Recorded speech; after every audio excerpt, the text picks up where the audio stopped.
Здорово, федерасты. Видите, в Европу пришла зима. Сразу настал коллапс. Никто не ездит, никуда не ездит. Ну все, замерзли все, да? Это ж по утверждению вашего этого бункерного, или как, не бункерного, а бункерной моли. Вот сегодня поговорим про много интересных вещей. Ну, потестируем заодно систему.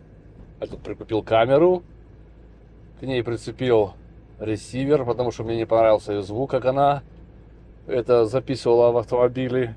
Вот. Ждали мы холодный башмак. Вот он пришел.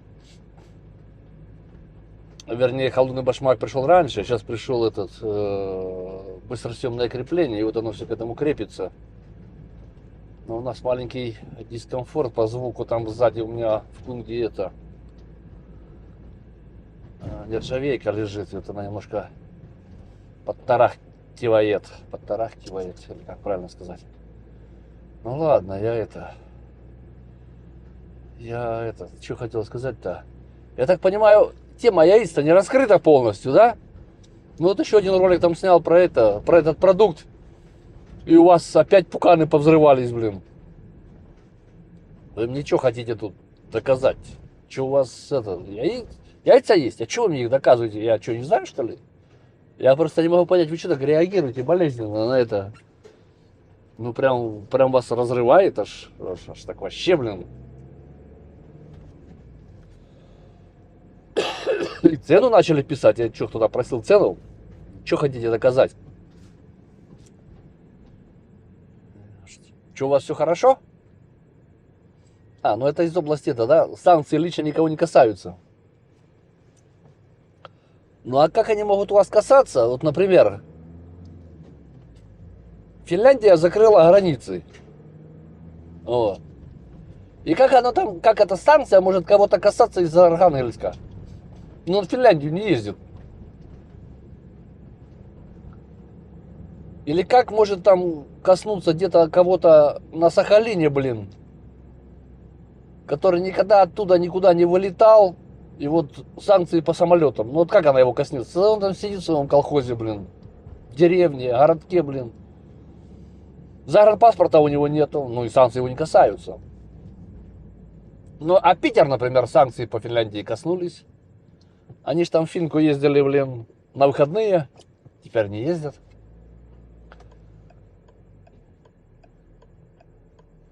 А те, кто летал,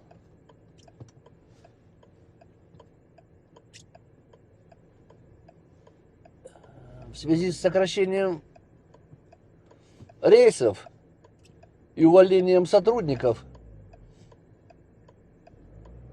С7, да? Вот. Во сколько там? На 16% или на 13% они сокращают сотрудников, да? Вот. Как вы думаете, санкции коснулись? А что там Турция с Китаем сделали, а? Они не перестали брать счета с российских банков. Это так называемые вторичные санкции, а под них никто не хочет попадать. Я не помню, где это было, в Иране или в Ираке, не помню, вот где-то у них. Там вот тоже вот один банк хотел денег заработать, заработал, влупили ему вторые санкции, он заплатил $1 миллиард штрафа. Заплатил. Охренеть. Ну вот кто-то хочет это, я так понимаю, из этих стран рисковать. И я что-то сильно сомневаюсь в этом. А тогда санкции никого не касаются. Вообще без базара. Санкции лично никого не касаются. Ну вот так вот и с яйцами. Я вам уже объяснял. Они ведь не просто так подорожали. Есть к этому предпосылки.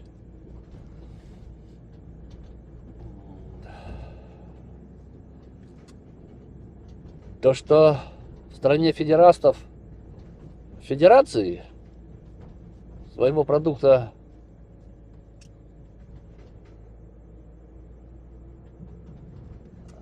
не производятся, а 90% всего импортно, а вы только можете добывать ресурсы, даже не перерабатывать его, а продавать.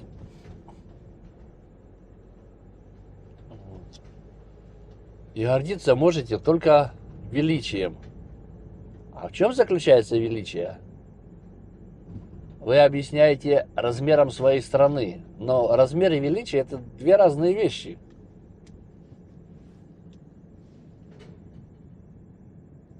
Размер – это вы на него никак не повлияли, это не ваша заслуга, что вы родились на такой территории. Вот. Если бы вы что-то создали, знаменитое на весь мир, и которое было бы в этой каждой квартире, вот как, например, на кухне у вас, да, белая техника. Каких производителей? Я так понимаю, у вас только, наверное, микроволновка своя, но из импортных запчастей, да? Вот и ваше все величие на этом заканчивается. А если вы сразу парируете тем, что а вот у тебя, а вот там, а вот сям, так этот же русский мир никто не несет таким способом, как вы. И вот это еще меня умиляет. А в Украине, а там уже мобилизация, а там уже баб, а там уже детей. Вы что, вообще, блин, без мозгов? Во-первых, какая вам разница или не разница? Какое вам дело, что в Украине? У вас ваших мужиков посылают на убой в Украину, ваш президент истребляет вас, посылает их туда умирать, непонятно ради чего и зачем. А вам же там скрепы эти наговорили. И вот вы как шоры, блин, на глаза надели. И все. И там фашисты, и там мобилизация, там хватают, там это. Да какая вам разница, что там? У вас бабы вышли на демонстрации, верните мужиков домой. И уже не просто, чтобы была ротация, а чтобы закончилась война.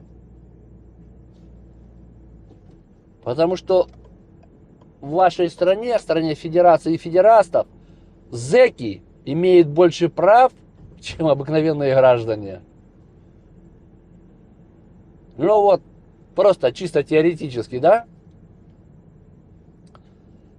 Там за это сейчас за пост в соцсетях под следствием там взяли то ли с Башкирии, то ли с Удмуртии, откуда я там не знаю, там какого-то землячества, я не помню фамилию. Ну вот он чисто теоретически сейчас пойдет на войну, подпишет контракт, и через полгода его отпустят. Просто, ну вот, выживет он там все, да, вот. А мобилизованный, который 1,5 года назад пришел на войну, он так там и будет служить. И парадокс в том, что его не отпустят. Ну, у него как его?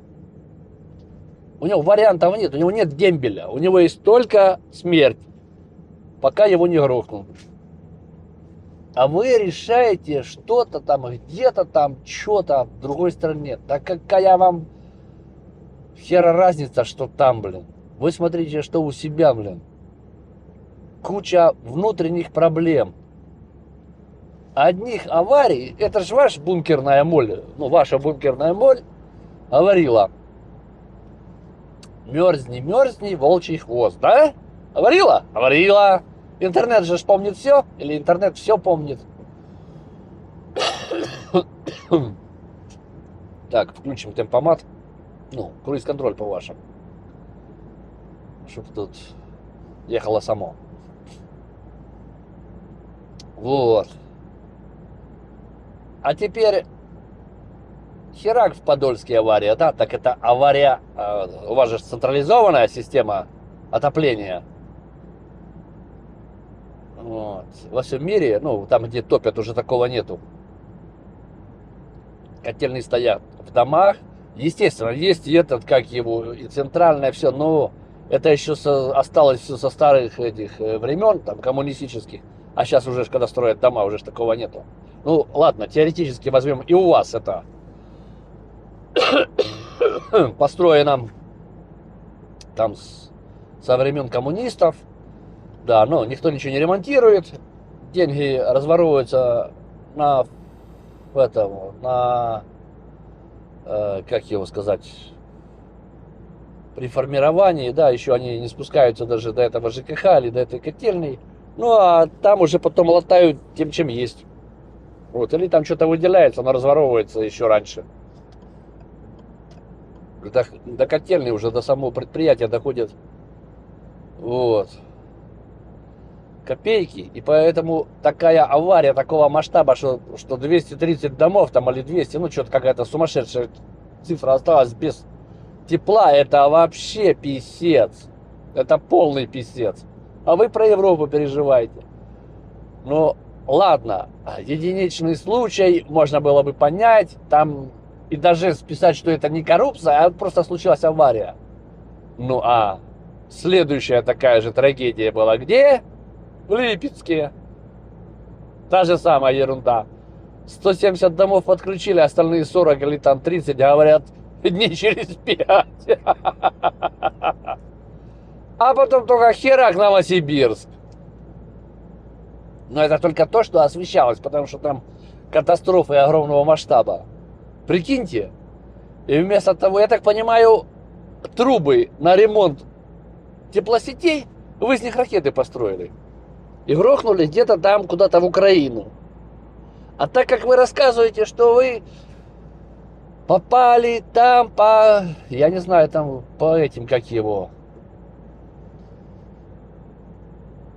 как он называется, по этим, скажите, я скажу, по наемникам, по ВСУ, там туда-сюда, там, где танки, там, где, блин, они спали, там, где они приехали, там, где они, ну, в общем, все. Я так понимаю, вы уже 3 армии разбомбили, украинской.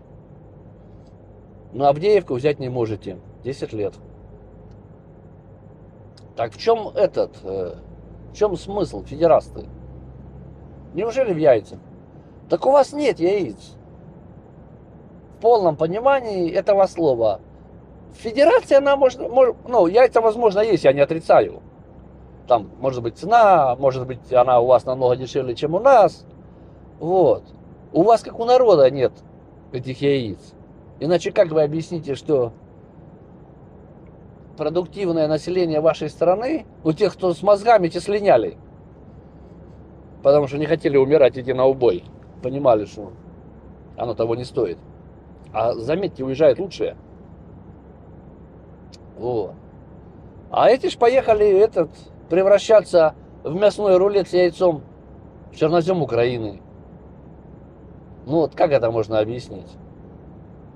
Вот сейчас вышло видео в одном из телеграммов.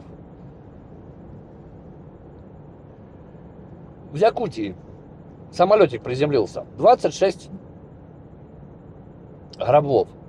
А чел, который это снимает, говорит: вот мы сейчас там Толю загрузили, ему 9 человек, мне 9 человек там, и вон там сейчас будем загружать остальные сколько-то человек, да? Только он немножко оговорился. Трупы. Будем загружать не человек, будем загружать трупы. Вот 26 человек с Якутии, да? Ну там их потом будут развозить, потому что их привезли в центральный аэропорт, или город, самолетом, Руслан прилетел. Прикиньте, на что вы тратите деньги. Во-первых, жизни вот этих молодых людей, которые могли бы поднимать экономику. А за свою жизнь как-то они там, ну, посчитали, пересчитали и высчитали, что человеческая жизнь стоит в экономическом эквиваленте прибыли, дает государству 4 миллиона рублей. Плюс-минус, я там точно не помню, потому что каждый год оно индексация происходит. Вот, понимаете? То есть вот эти 26 человек, это 100 миллионов прибыли могли бы сделать. Ну, за всю свою сознательную жизнь. А теперь то, что они это не сделают, трагедия в семьях, и теперь еще затраты на вот эту вот всю перевозку, да, вот если так вот подходить экономически. Прикиньте, куда вы направляете свои деньги. А у вас люди замерзают в городах. А вы ракетами бомбите Украину. А смысл не всегда понимаю это, всегда не понимаю или совсем не понимаю, как правильно сказать. Вот, вот вам от этого что, вот там где-то кто-то вот что-то сказал там про москалей или про кого-то или херя, вам какая хер разница? Кто там где-то что-то говорит? Если сейчас по всему миру смотреть, кто там чего про кого говорит, или там про американцев, или про там, я не знаю, вьетнамцев, или корейцев, или я не знаю про кого, каких-то там с Африки кого-то, блин. Так это что, блин? На работу не будет времени ходить, будем мочить тут друг друга, только потому что кто-то где-то сказал что-то, блин. Охренеть, блин. Второй вариант. Или не второй вариант, а второй этот, как его. Да пусть там говорят, что хотят. Вам какая хера разница до этого? Ну вот вам, ну говорят. Ну и дальше что? И теперь за то, что они там что-то говорят, вы пошли их убивать? Ну а как если вот из колокольни суда, да, или вот там законности, вот тот, кто идет первый, развязывает или там дает по морде лето, ну обычно что он отвечает за это? Я правильно понимаю, нет? Ну зачинчик несет ответственность. Вот. Ну, как вот если взять дедушку Гитлера, да? Он же развязал войну. А провокации, не провокации, там вот. Так а что он на них поддавался? Ну, это же уже второе дело. Значит, ты не тот плохой, значит, ты плохой правитель. И не там это.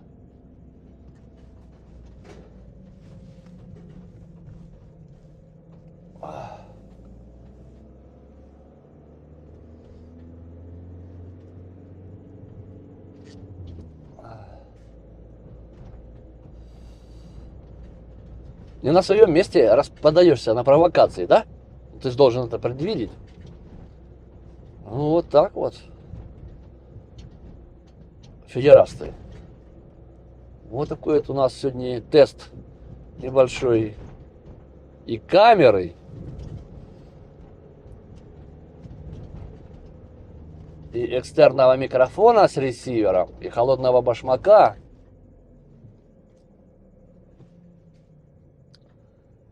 И разговора с вами.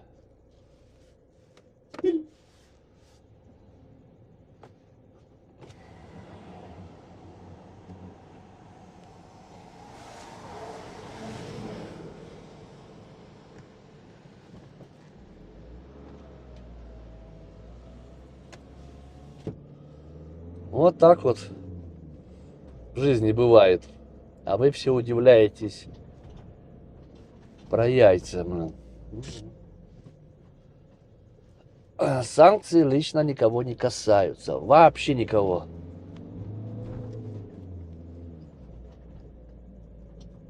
Да лезь уже, блин, чудо, залезло, блин.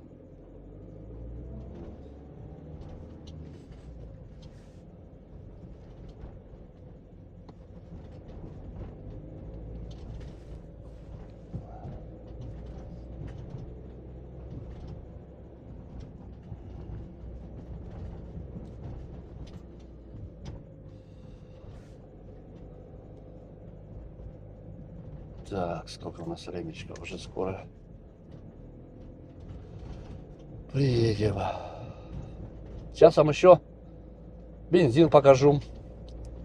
Разные цены, а то вы тут все это не верите. Ну, сейчас будем проезжать, я вас буду показывать, что почем. Где-то подороже, а где-то подешевле. Там, где это магистрали такие, и фреквенция большая, ну, частота большая, эти и камьоны ездят, там побольше. В городе поменьше. А есть такие вообще маленькие заправочки, там еще поменьше. Ну, туда не всегда удобно ездить. Вот. Ну, чтобы вы понимали. И дальше, вот вы там все время аргументируете, а вот у нас бензин туда-сюда, вот такой дешевый. Ну, он у вас-то дешевый, потому что у вас его много. Но это же не показатель уровня жизни, блин.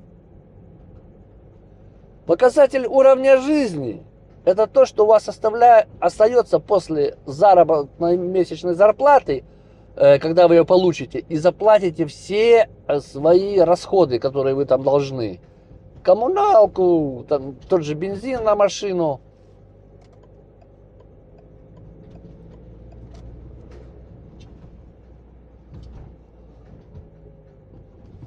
Вот.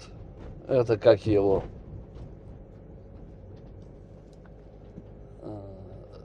еду, какие-то там культурно-массовые мероприятия, все. А вот все, что у вас осталось, и вы не потратили, я не хочу сказать, что вы должны их потратить, просто разогнаться и потратить. Нет.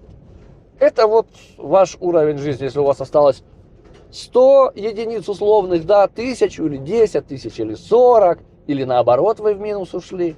Но мы берем среднее за год. Я не хочу потом каждый месяц там у кого-то так, а общий доход за год, потому что в налоговой вы отчитываетесь за год, и там получаете полностью вашу прибыль. Все. И делим на 12 месяцев. Так, а вот проехали, вот, 38-30 тут было. И солярка, и бензин. Вот, сейчас вот здесь будет еще меньше, вот сейчас будет небольшая заправочка, тут такая это, а потом там будет еще одна. Так, а здесь сколько? Здесь тоже 38-30 на этой стороне. И сейчас мы посмотрим еще вот там, когда с этой с трассы будем съезжать уже к нам на объект ехать. Так, тут вот сейчас, вот, тут 36,80, да? Да. 36,80, а солярка 37,50. А, тут две солярки, 36,80 и этот, прозевал бензин. 36,80 и 37,50, ну, какая-то там чуть получше. Ну, 36,80, да, а там 38,30. Вот, ну, на полторы денежных единицы при наличии у меня бак 63 или 65 литров, не помню точно. Вот. Вот, 100 условных единиц. Можно сэкономить. А 100 условных единиц это у нас 2,5, ну нет, 2,5 нет. Ну где-то 2,3 буханки хлеба у нас. Кило 200. Такого масштаба, или такого веса, или объема. Ну веса, да, это вес. Вот. Так что вот у нас так, ребята, федерасты. Все работают, все ездят. А, вот эти вот, меня еще умиляет этот, вы моетесь там 5 минут, раз в неделю 5 минут, и вдвоем в одной воде. Ну, вы красавцы, конечно. Я не знаю, как у вас такое вот. Ну да, вы же верили Скобеевой, что пенсионеры корм для этой, как его, едят, для котов. Ну да, так. Так, а здесь у нас сколько? Да, и здесь 36,50 и 33,50. Да, 36, а что? А, 33 это газ. 50. Вот, тут 36,50. Вот. Тут еще дешевле. Еще на 30, да? Скажем так, десятых, на 3 десятки. То есть получается 38-30, а тут это 50, ну получается на 1,8. Ну вот, на 60 это уже вообще 108 там получается. Вот.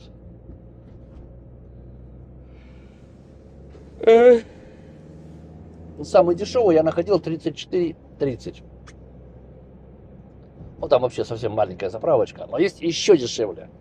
Но там немножко за город надо ехать. Ну, оно недалеко, но надо ехать. Ну едь, я ж тебя пускаю, блин. Вот. Так что вот так вот у нас федерасты. И вы в комментах-то пишите там, что вы думаете по этому поводу. Ну, только так, адекватно. А желательно с аргументами, потому что у меня все мои слова, они подтверждены.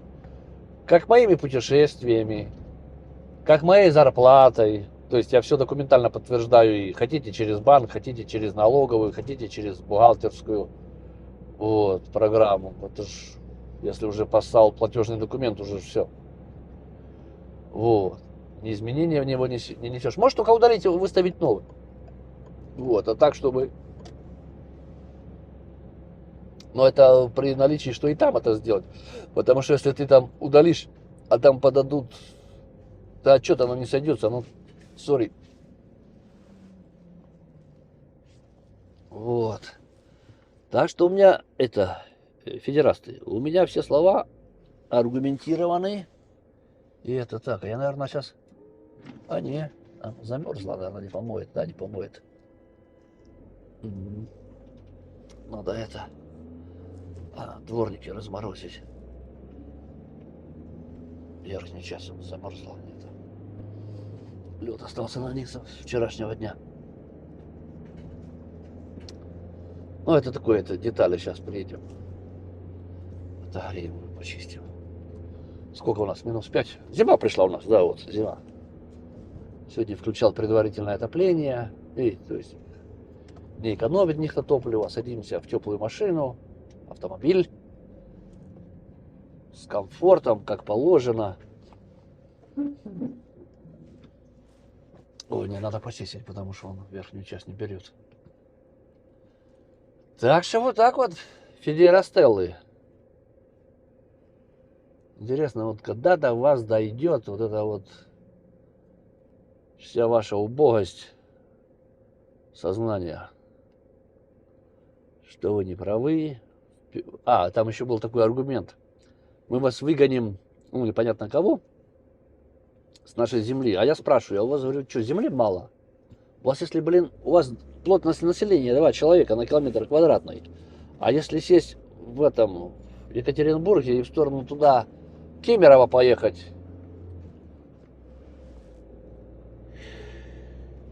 поездом, то менее чем за сутки вы попадаете, начинаете ехать по целине. Ну, это, конечно, чувство еще то, когда нетронутая земля, и вам земли мало, А про санкции еще вот что забыл сказать. Там же сделали статистику этих авиационных не катастроф, а каких-то поломок, там неприятностей, ситуаций аварийных. Так за за 21, 22, 23 год. Вот на увеличение в 23 году на 49% по сравнению с другими. Ну, я не помню, или 22 или 21 год. Ну, вот так вот. Это к тому, что санкции никого не касаются. Не касаются. А раз эти предпосылки есть, то просто вопрос времени, когда случится серьезная катастрофа. Но как сказать-то правильно, свой выбор вы сделали. Свой выбор вы сделали. Так что, федерасты,